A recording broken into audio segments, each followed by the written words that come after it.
काम करत आलोय, काम करत राहू, काम करत आलोय, काम करत राहू. सुरुवात करूया सिल्लोड उपजिल्हा रुग्णालयाच्या नवीन इमारतीपासून. सिल्लोड शहर हे आसपासच्या खेड्या वस्त्यांसाठी मध्यवर्ती ठिकाण आहे.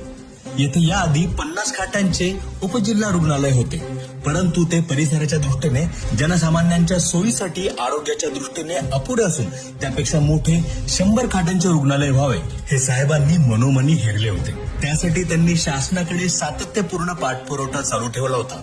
शेवटी त्यांच्या प्रयत्नांना यश प्राप्त होऊन 50 खाटांवरून 100 खाटांच्या श्रेणीवर्धित उपजिल्हा रुग्णालयाची मंजुरी मिळाली.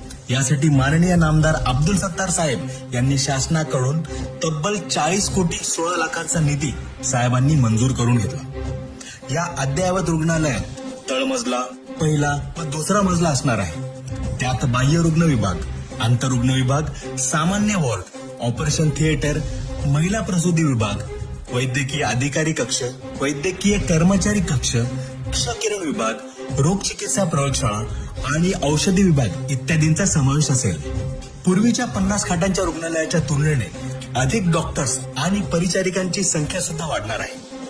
सध्या मुख्य इमारतीचे बांधकाम पूर्णत्वास आले असून